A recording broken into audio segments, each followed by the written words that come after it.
Hey there, where are you watching from? Drop your city in the comments. They laughed like nothing had ever gone wrong in our family, like years of manipulation and betrayal could be swallowed down with one more glass of boxed Chardonnay.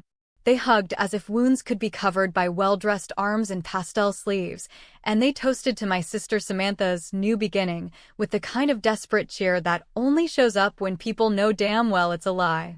They passed around hors d'oeuvres and compliments, pretending they hadn't watched her fall apart piece by piece in slow motion. And I just stood there for a second in the hallway, keys still in hand, coat still on, staring at the whole sparkling, fraudulent scene like I was the only person seeing the smoke under the surface. I hadn't seen most of these people in nearly 4 years. Some hadn't even looked me in the eye since Samantha married the man who once told me he wanted to spend his life with me. And now they wanted to smile at me like none of it had ever happened. I watched my dad laugh with his mouth open too wide, clinking glasses with Uncle Don, who still owed the IRS more than he owed any of us an apology. I watched Mom dart around the kitchen like she was hosting a bridal shower, desperate for approval, for validation that she was still the glue of the family, that her girls hadn't torn themselves into silence and sides.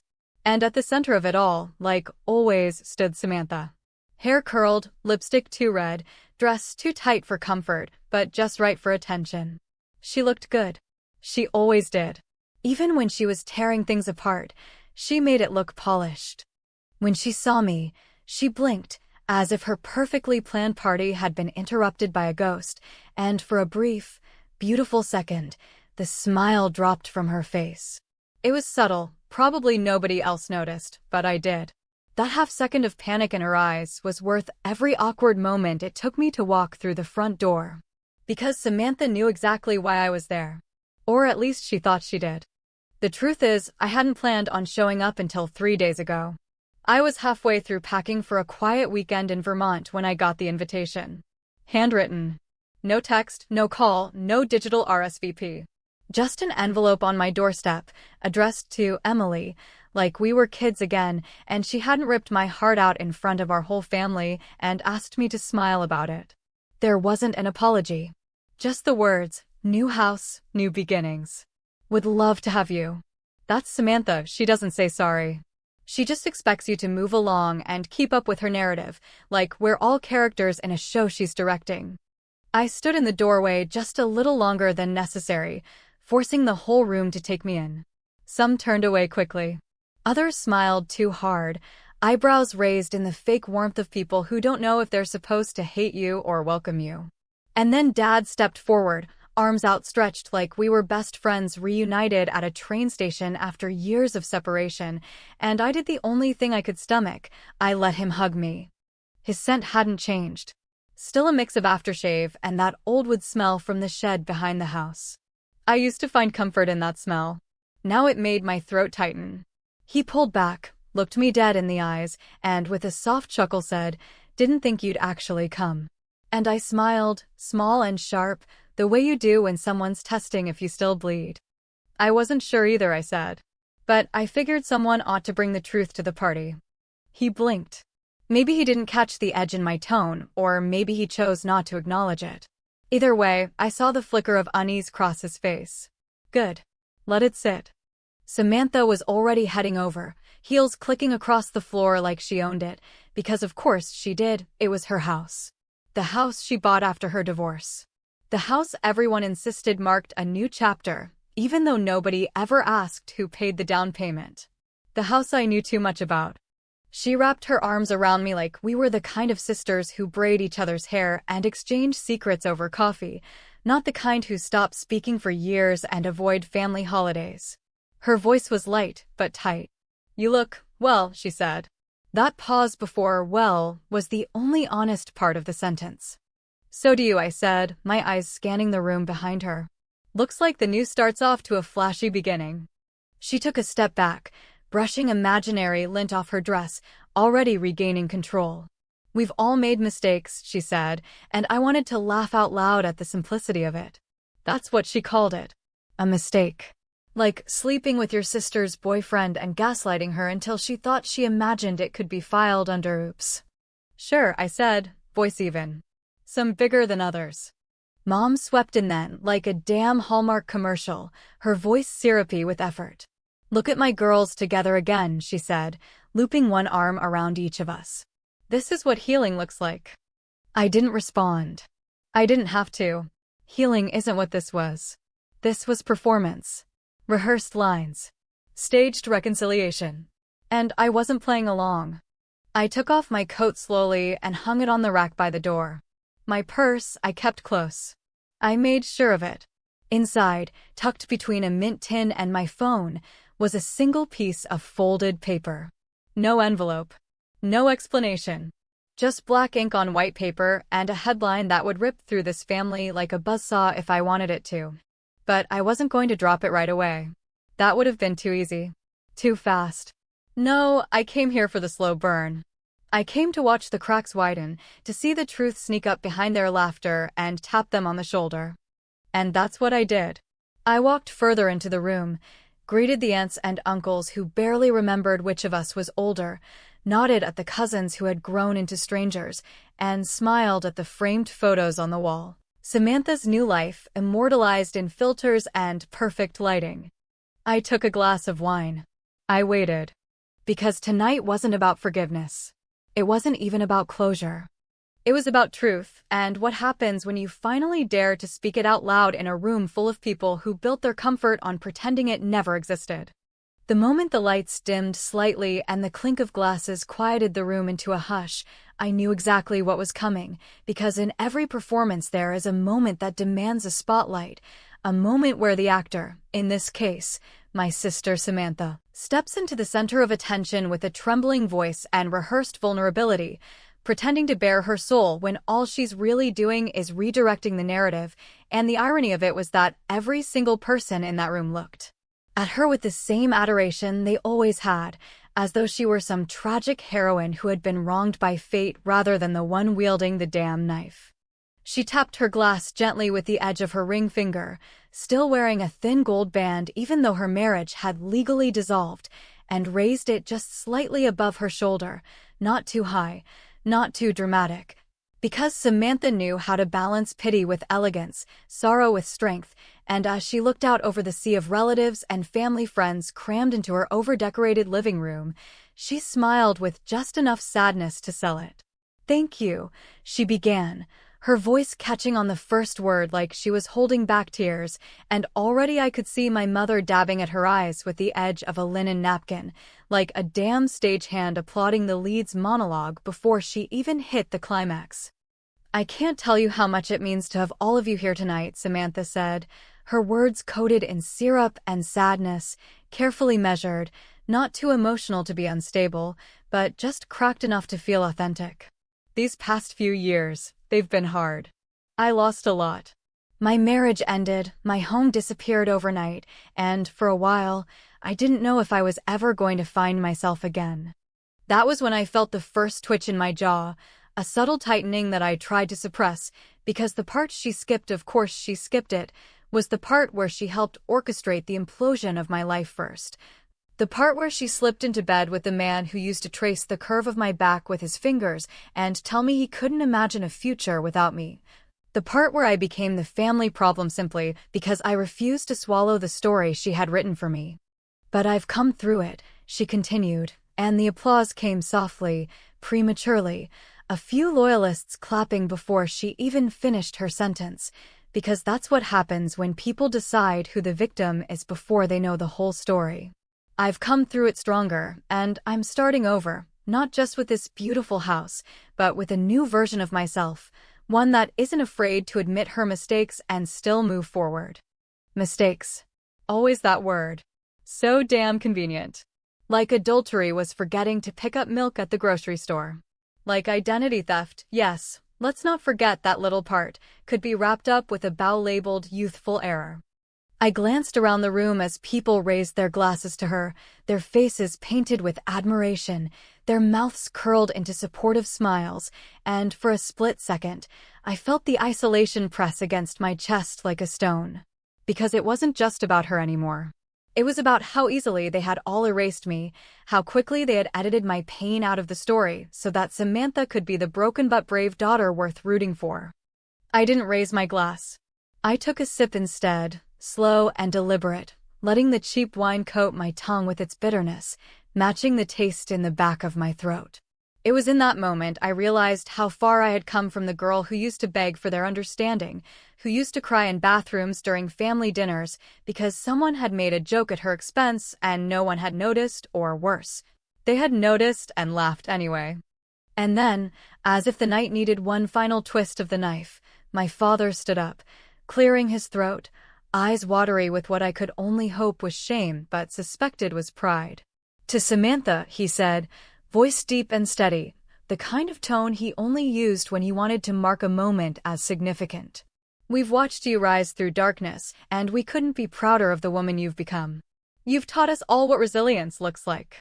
I turned to look at him, really look at him, and what I saw was a man so committed to his version of events that he couldn't even feel the hypocrisy leaking out of his every word. He had stood in front of me once too, years ago, when I came to him with trembling hands and a voice breaking on every syllable, begging him to believe that Samantha had crossed a line that no sister should ever cross, and he had placed a hand on my shoulder, heavy and paternal, and told me I was too sensitive, that I needed to move on. He toasted her now like she had risen from ashes, but I remembered who lit the damn fire.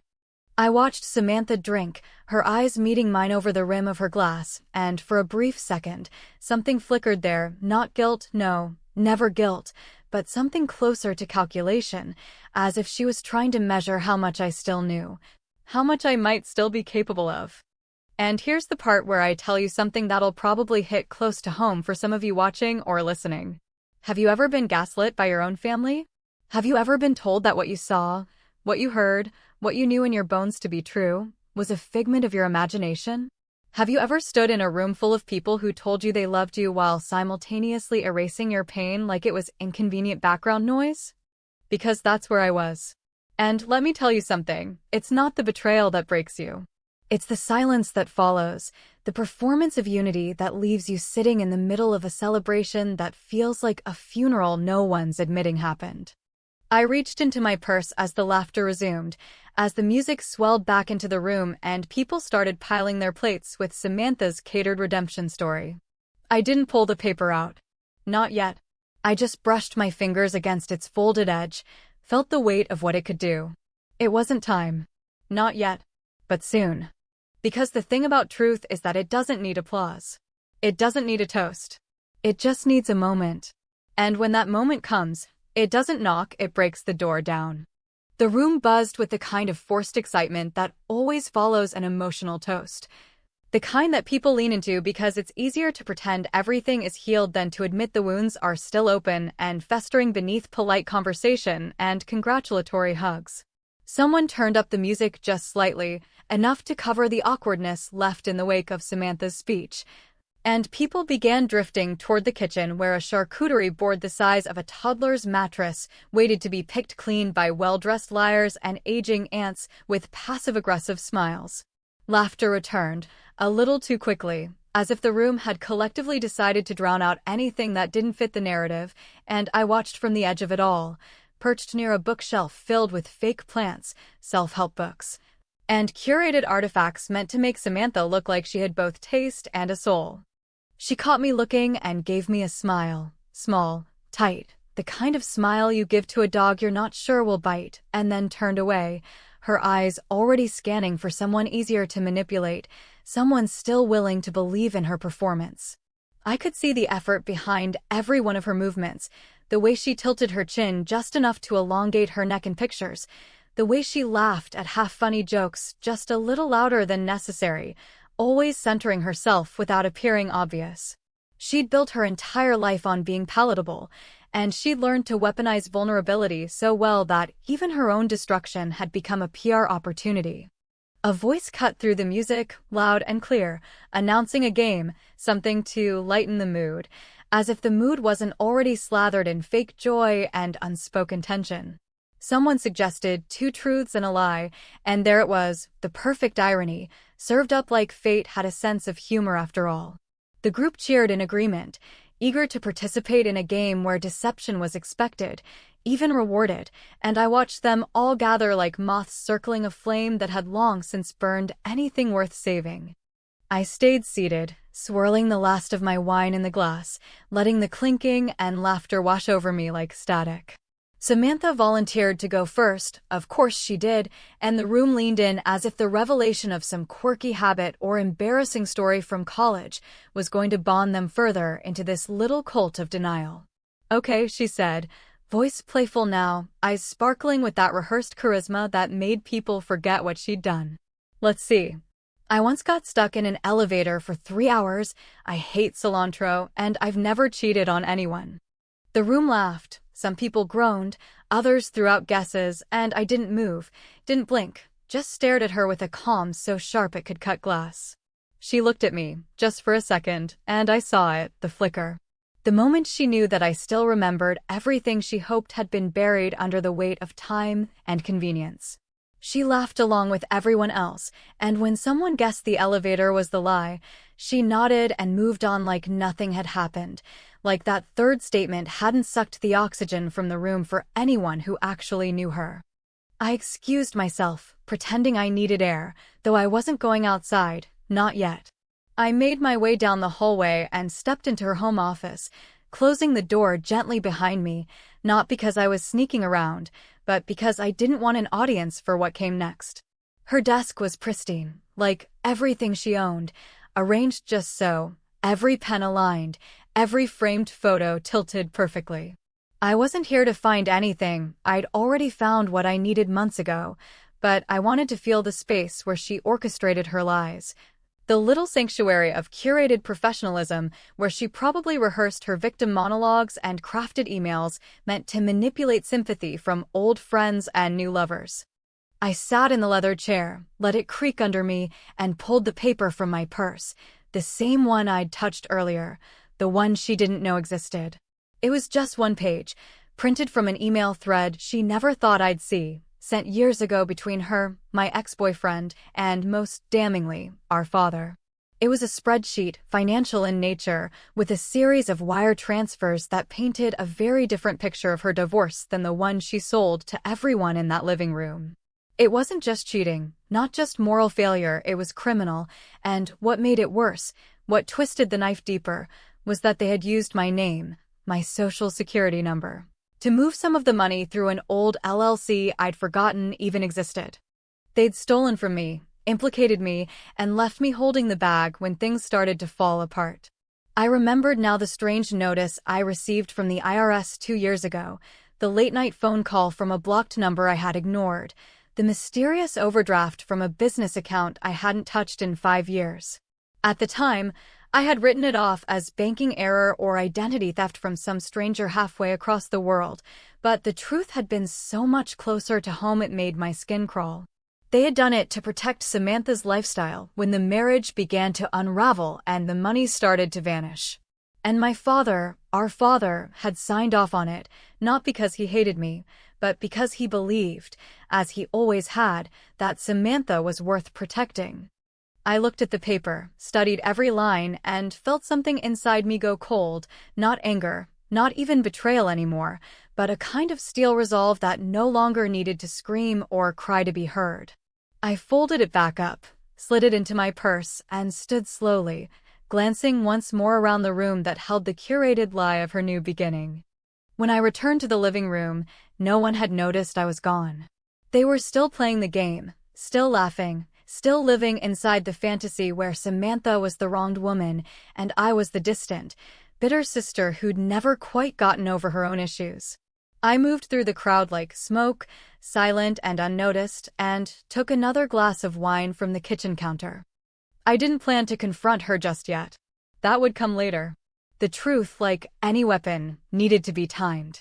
It needed to be placed carefully, with precision, not flung in a moment of passion, but dropped like a bomb at the exact second it would cause the most damage. So I waited. I smiled. I laughed when someone made a joke. I played the part. Because the difference between Samantha and me was simple, she performed to be loved, but I had learned to perform to be feared. And once you understand which of those two things lasts longer, you stop playing the game for applause. You start playing it to win. By the time dessert was served, an overambitious, store-bought lemon tart that Samantha insisted on calling homemade, despite the distinct aftertaste of preservatives and insincerity. The energy in the room had begun to settle into that familiar after-dinner lull where people stop pretending to be interested in one another and instead retreat into old habits, small gossip, and the comfort of second glasses of wine.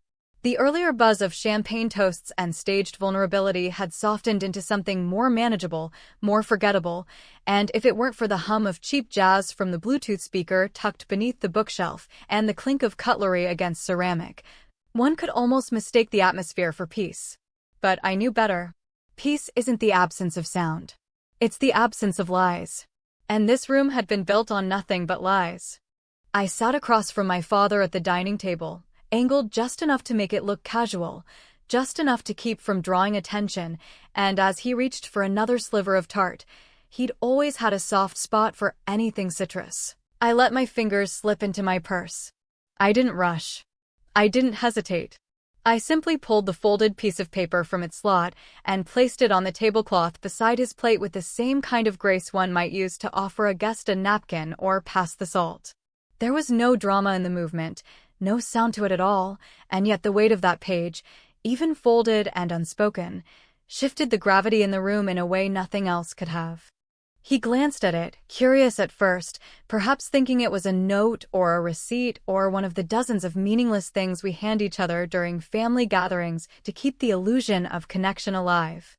But then he saw the look on my face, steady, unreadable, deliberate, and something in him paused. I didn't need to say anything. I didn't need to signal with a nod or a whisper or even a breath. I just let the paper sit there, patient and ominous, while he set down his fork and slowly, methodically, unfolded it with the care of a man disarming a bomb he didn't know had been ticking under his chair the whole night. His eyes scanned the top line, one sentence bolded, printed in clean black ink that left no room for doubt. His jaw clenched before I even saw his lips move, and the minute his eyes dropped to the numbers listed underneath, to the trail of transfers, to the familiar email address linking back to the shell company, I saw the blood drain from his face with such speed it looked like the soul had been sucked right out of him. He didn't speak at first. He didn't blink either. He just sat there, staring, his fingers twitching ever so slightly at the corners of the page, like maybe if he crumpled it fast enough, the truth would disappear with the noise. Then, so quiet I almost didn't hear him over the clatter of a dropped spoon in the kitchen, he whispered, "Is this real?" A question not asked with anger or denial, but with something more dangerous, recognition. He wasn't confused. He wasn't even shocked. He was remembering. And that made all the difference. "Yes," I said, my voice flat, emotionless, deliberate. "It's all real. Every number. Every signature. Every transfer. Every lie." He didn't look up. He didn't need to. His silence told me everything, that he hadn't just known about it, hadn't just participated, but had orchestrated more than I'd ever imagined, had probably convinced himself that it would never come back around, that I would stay gone, stay silent, stay irrelevant enough that no one would ever bother to listen if I did start speaking again. But I wasn't irrelevant. I was patient. And unlike them, I had nothing left to lose. Before he could say another word, before his mouth could form whatever flimsy excuse or half-hearted apology he thought might smooth over the catastrophic implication of what he'd just read, Samantha appeared at the table, drawn, I suspect, by the way his face had shifted into something too pale, too stunned, too exposed. She stepped closer with a plate in hand, her expression somewhere between concern and curiosity, and when she saw the paper in front of him, her eyes sharpened with an instant awareness that made my stomach tighten, not because she didn't know what it was, but because she did. She saw the layout of that page and recognized the storm it carried, and for the first time that night, her smile cracked in a way that wasn't practiced or performative. It cracked because the script she'd been reading from had suddenly burst into flames. "What's that?" she asked, voice high and bright, fake as ever, and I turned to her slowly, deliberately, letting her see the calm in my eyes, letting her understand that the power had shifted, that the spotlight she'd been so carefully bathing in had moved to me, and that nothing she did or said now could undo the simple, devastating truth I had placed on that table. Ask him, I said, nodding toward our father, who still hadn't moved, who still hadn't looked up, who had become, in that moment, something smaller than I'd ever seen him. He knows exactly what it is. She didn't like that answer. She never liked not being in control. Her body tensed, her hand clutched the edge of the plate so hard I thought it might crack, and she shifted her gaze between the two of us like she was trying to reassemble a puzzle with pieces she thought she'd buried years ago. "Emily," she started, but I cut her off, not loudly, not angrily, but with precision. "You used me," I said, letting the words stretch long enough for everyone nearby to hear them, even if they didn't understand them yet. "You let him use me. You let him sign my name to a business I hadn't touched in 5 years so your lifestyle wouldn't suffer when your marriage started to crumble. You let me take the fall for money you both funneled through my account. And then, when it all came crashing down, you turned around and played the victim while I spent 2 years cleaning up the wreckage of a mess I didn't create." Her mouth opened, but nothing came out.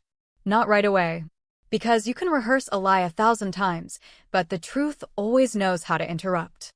Around us, the conversation dimmed. People noticed the tension, the shift, the sudden stillness that always comes right before the house of cards begins to collapse. My mother approached, carrying coffee mugs, her eyes darting between our faces, confused, unsettled, already bracing for whatever wave was about to crash over the carefully constructed fantasy she'd tried so hard to maintain. Samantha reached for the paper, her hand trembling slightly now, and as she scanned the lines, her shoulders dropped just barely, the weight of evidence sinking in. "This was supposed to be over," she said, more to herself than to anyone else, and I leaned forward just slightly, enough that only she and our father could hear me. "It was never over," I said. "You just thought I wouldn't come back for the truth." And as I leaned back in my chair, letting the silence do the work of 1,000 accusations, I felt the shift in the room take hold. This wasn't anger anymore. This was power. This was the moment they realized I wasn't here for forgiveness or reconciliation or some cheap, tear-filled reunion. I was here to end the performance. And I wasn't done. Not yet.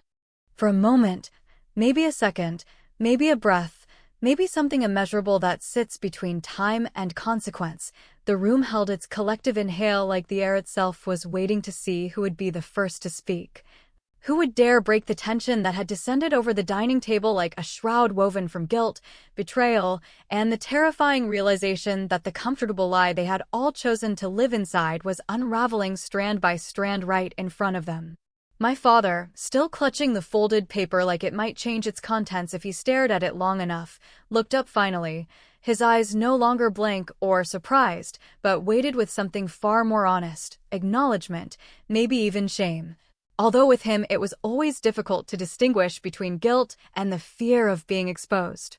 My sister stood beside him, not speaking, not performing, not smiling, just standing, her arms at her sides, her carefully manicured fingers twitching slightly, her posture no longer elegant but rigid, defensive, as though she could feel the walls closing in on her and had no idea where the exits were anymore. There was no grand confrontation, no dramatic screaming match, no shattered wine glass or shouted accusations, because what I delivered to that table hadn't been a scene, it had been a reckoning, and sometimes the most devastating truths don't explode. They settle into the bones of the people they belong to and make themselves at home. No one said a word. Not Mom, who stood just feet away, holding a mug of coffee in one hand and a puzzled, almost frightened expression on her face as she tried to figure out what had happened without having to ask directly, without having to hear the words spoken out loud. Not Uncle Don, who suddenly found something very interesting on his phone screen and began scrolling with the desperate energy of someone pretending they weren't in the middle of someone else's disaster. Not the cousins or the family friends or the old neighbors who had wandered in for free wine and polite nostalgia, but now found themselves watching the beginning of a family fracture they didn't understand but could feel. My father rose slowly, as though standing up might return to him some fraction of authority, of composure, but his hand was trembling as he set the paper down gently in front of him, as if too much pressure might cause it to scream. He opened his mouth like he meant to say something profound, something that would tie everything up in a neat little bow of regret and misplaced love. But instead what came out was nothing, no apology, no excuse. Not even his usual low-tone deflection cloaked in wisdom. Just silence. And then, in the quietest voice I'd ever heard him use, he said, "I need to get some air," and without waiting for a reply or a reaction, he walked out of the room, down the hallway, and out the front door, leaving behind the family he had worked so hard to control, now crumbling in his absence like a sandcastle losing its shape with each passing second. Mom followed him, of course she did, because that's what she always did, chased after him, patched up the messes, cleaned the emotional spills with denial and distraction, insisting everything could be fixed if we just kept quiet long enough for it to fade. But it wouldn't fade this time. It couldn't. Not now.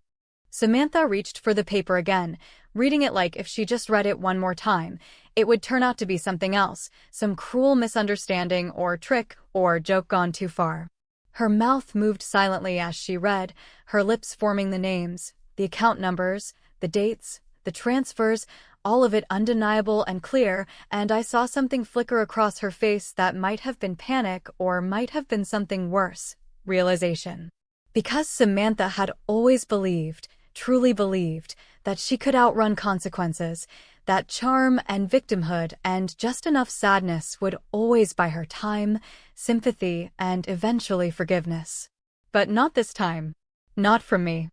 She turned to me slowly, not the way a sister turns to another out of love or fear, but like a stranger measuring the distance between themselves and a threat. Her voice, when it came, was soft, hesitant, stripped of its usual confidence. "You weren't supposed to do this," she said, not as an accusation, but as a confession, as if she had already accepted that it was over. I didn't smile. I didn't gloat. I didn't offer her the kindness of rage. Instead, I took my wine glass, raised it just slightly, and said, in a voice loud enough to reach everyone still hovering awkwardly nearby, to truth. "May it finally make someone uncomfortable other than me."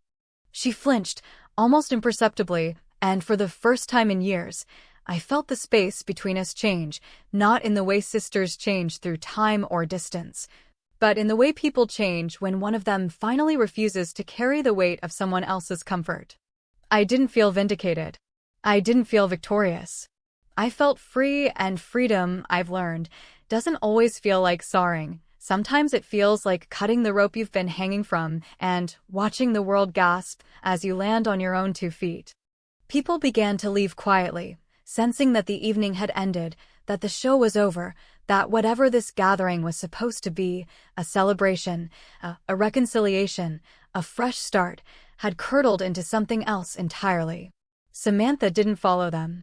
She stayed rooted to the spot, her eyes glassy, her breath shallow, and for a second, just a second, I saw the person underneath all the layers she'd wrapped around herself. Not the sister who had stolen and lied and burned bridges for comfort, but the girl who had always feared that without those things, she might be nothing at all. But I didn't rescue her. Not this time.